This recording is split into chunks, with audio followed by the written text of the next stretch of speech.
Dragon Ball Super episode 111 was awesome. Hit fought against Jiren, and wow, we got some really nice animations, and we're gonna break this down with a review. Guys, I'm sorry that this is coming late. This weekend I was really busy. I was getting married, so I got married this weekend. Now that that's all out of the way, all of the planning is done. I can finally start animating again, and I'll have more time for more videos and everything. So let's jump into this review, starting off with Frieza healing Goku. So a lot of people theorized that this is what Frieza was going to do. He wasn't going to try and kill Goku, but as you said, this reminds me of on Namek when Goku gave Frieza the energy.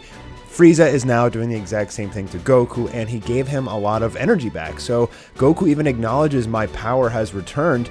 Now, the reason that Frieza gave Goku power is because he wants him to keep fighting Jiren. Frieza is smart enough to avoid fighting Jiren at all costs. However, he does give this evil, creepy smile, the classic Frieza. You never know what exactly is going on in his mind. We still believe that he may double-cross some people in the end, but for now, he's doing some good deeds in helping out Universe 7.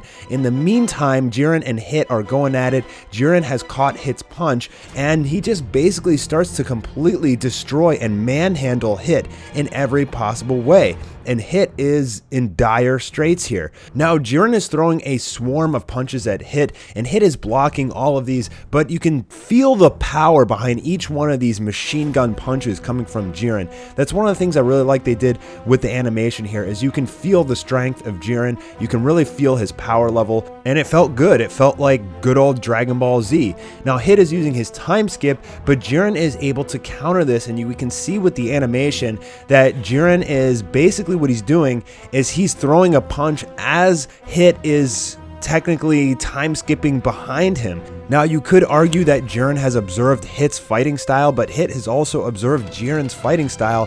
However, I still believe that this is Ultra Instinct. I believe that Jiren has it, and we're going to talk about that more in this review as we see Jiren go back to meditate later on in the episode. I want to talk about that, but I think that the reason that Jiren is able to counter Hit so easily is because he has Ultra Instinct. His body is automatically attacking Hit the second he reappears. Now, Whis tells us that Hit is hiding in the space that he's created, and he leaves a phantom of himself in the real world. I've seen a lot of people saying that Hit is not actually knocked out. The real him is still inside this time warp that he's created, and the one that got knocked out is actually just a phantom. That theory is incorrect. I'm going to explain that later down the road. So now we get Jiren just absolutely pummeling Hit in so many different ways, sending him flying, and I mean, he really makes Hit look pathetic here. Now, Hit is definitely putting up a good fight, much more so than just about anybody else. Even Goku's Ultra Instinct didn't really seem to make Jiren struggle this much. I mean, he wasn't really struggling, but you could hear him screaming and roaring and definitely trying. And it seems like Hit was actually a decent fight for Jiren. He wasn't much of a challenge, but it was still a really good battle for Jiren. He even acknowledges that there's nobody else between Hit and Goku. There's really no other fighters that can challenge him. The animation in this episode was actually spectacular. A lot of these combat scenes were super high frame rate and very, very smooth animation. I really got a kick out of seeing Jiren throw all these punches and Hits doing all of these blocks, and you can really feel the power behind this battle. I mean, it gave you like a really good vibe, but it was kind of disappointing that Hit wasn't really able to put back much of a fight. He only landed one hit, no pun intended, on Jiren, and it didn't really hurt him. So it was a little bit sad, disappointing and saddening to see Hit basically just get completely annihilated by Jiren, but I guess it's to be expected. I mean, Jiren is just on a whole level of his own. He's so much stronger than everybody else. So we get to see Goku actually watching this fight go down, and he can't believe that Hit is completely useless. And then we get to finally get introduced to these two Namekians on Universe 6, and they try and take out Goku, but Gohan and Piccolo intervene, and this was a really nice scene. But as soon as these two Namekians look surprised, they're like, oh man, these guys are really weak. This was another slightly disappointing factor of the episode, is that we have been hyped up as we got spoiled on there being two Namekians on Universe 6 and thought there may be a huge story going on here, but I think it's pretty clear here that they're just going to be some fodder, and Gohan and Piccolo are going to tear him up. I absolutely love this artwork of Piccolo, by the way, with 4 gradients of shading. There was a couple scenes in this episode where they did high shading levels and high detail, and I really appreciated that. I thought it looks great. There's almost no doubt in my mind that Gohan and Piccolo are just going to absolutely stomp these Namekians. And it kind of stinks. I mean, you could see Piccolo fuse with them. They could fuse. You know, there could have been a whole big story there. It might have been, you know, really emotional for Piccolo to fight against other Namekians. But no, it doesn't seem like it. It seems like Gohan and Piccolo are just going to kick their butt. And that's pretty much going to be the end of the Universe 6 Namekians. So Hit lands his ultimate move on Jiren. And in order to use this ultimate move, he has to land a single punch. And with that punch, he is able to bind his opponent in a time cage, which was really interesting. So what this time cage is instead of being able to manipulate time around Hit and manipulating time on himself, now with this time cage, he's able to manipulate the time on his enemy, which was really cool and something new and fresh at a Hit. I appreciated this, and he's actually able to hold Jiren in place. However, Jiren is such a freaking monster. His power goes beyond time. He's able to break out of Hit's time cage, which technically should be impossible unless Jiren has the ability to manipulate time himself or something like that. Hit knows that he can't beat Jiren in a fight, so he's going to try and freeze him until time runs out. He even tells his teammates to go on and keep fighting, as he will take on Jiren like this, and he'll basically just freeze him until time runs out. And hopefully, if the Universe 6 has more fighters than anybody else, they would win the tournament. So it could have been a good strategy. However, Jiren is just so freaking strong that he's able to break out of this time cage, which, you know, technically doesn't really make too much sense, but he's so powerful that he's able to surpass time itself, and Hit doesn't have enough power to simply hold him there, because I guess since Jiren is breaking out of it, it requires too much power to hold him in place and continue doing the time cage. So Hit gambles, he puts everything on the line, and he basically charges up a blast, and he's gonna try and knock off Jiren while he's frozen. So he flies at him, and Jiren is able to just stop Hit with his eyes, with just his ki alone. We've seen Jiren do this a lot, use his eyes to push people away, to attack people and stuff like that. And in this case, he's literally just stopping the force of Hit coming at him with solely his eyes. We saw Jiren do this against the Genki Dama. We saw him attack Goku with his eyes. So something about Jiren's eyes, he has such good control over his ki. He can almost use it in any way he wants. And with that, he's able to start breaking out of the time cage. And it was at that moment that Hit knew he fucked up.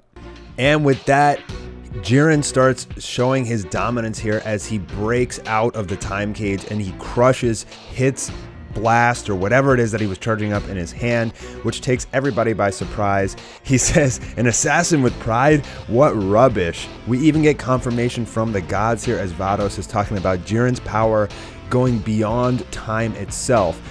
Tien saying, "What in the world is he?" I mean, he can't even just be a mere mortal with that level of power. And our Kaioshin saying, "What are you telling me? Time itself is nothing against Jiren?" So again, there is a lot of secrets here with Jiren, guys. I think we're going to get some backstory and some interesting, developments coming out of Jiren, because he's way too powerful to be a normal mortal.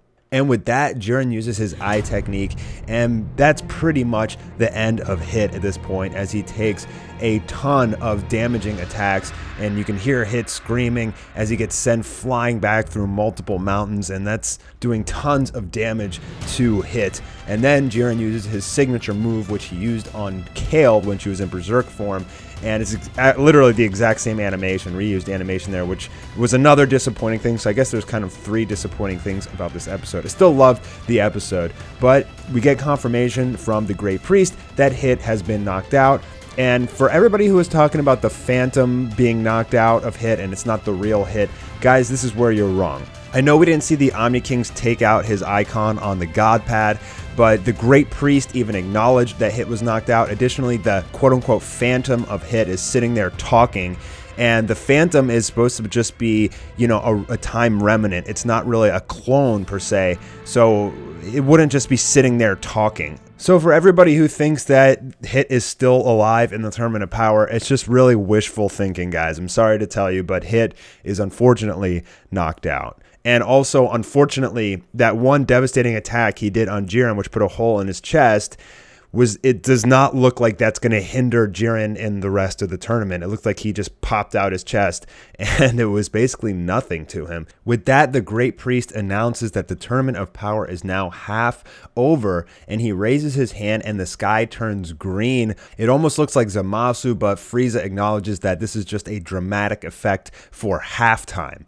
And with that, with it being halftime, Jiren jumps down and is now protected by Toppo and Dispo. And now something really, really interesting happens here. Because it's halftime, Toppo looks at Jiren and he says, "That's 50 tags left, that's half." Jiren. And I think that this is probably the most important piece of information that we got in this entire episode. To me, what this shows is that this is part of their plan, that Jiren's power is not infinite, and that he can only maintain his super powerful Ultra Instinct mode for a certain time period. And this is also why he hasn't been fighting up until now, why he's been conserving his stamina. So I think what they planned is at halftime, Jiren will have to meditate and the rest of the Pride Troopers will have to protect him, because his meditation is how he is essentially able to stay in his Ultra Instinct mode, which is not an infinite level. It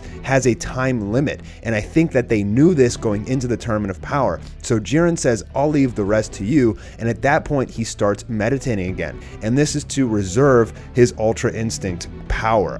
That's what I believe, guys. It is a theory, but I'm almost positive that Jiren also has Ultra Instinct, and I've been talking about his meditation in my last videos being the key to his power, and Jiren needs to meditate to prevent maybe the heat from leaving his body, which seemed to be Goku's flaw when he fought against Jiren in the last episode. The Tournament of Power is 48 minutes long. Think of Jiren's power as a battery that lasts 24 minutes. By the time the Tournament of Power gets to halftime, his Ultra Instinct will be depleted, and so that he has to go back into meditation to refill that Ultra Instinct meter before he uses it again for the rest of the tournament. I think his teammates know this, and so they devised a plan that at halftime specifically, they would protect Jiren while he meditates to essentially recharge his battery so that he could continue the rest of the tournament. So maybe it doesn't last 24 minutes, maybe it lasts, I don't know, 10 minutes or something like that. But what I'm trying to say is that his power is not infinite. He needs to meditate to charge up his power, whether that's Ultra Instinct or whatever his secret is.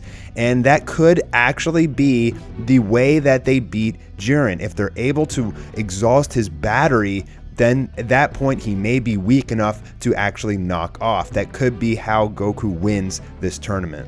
Goku stares and looks on as he knows that Jiren is the greatest challenge he's ever been faced with, and Jiren may even be stronger than Beerus. Goku doesn't really know how he's going to beat Jiren at this point. I think Jiren will be meditating for a few episodes. We didn't read anything about him in the spoilers for the next few episodes, so he's going to be meditating, regaining his power, and we're going to get into some of the storyline of the other characters now. We're going to get some of Kaba and Vegeta next episode, and I'll talk about that tomorrow when I do the Dragon Ball Super episode 112 preview video breakdown, so be on the lookout for that.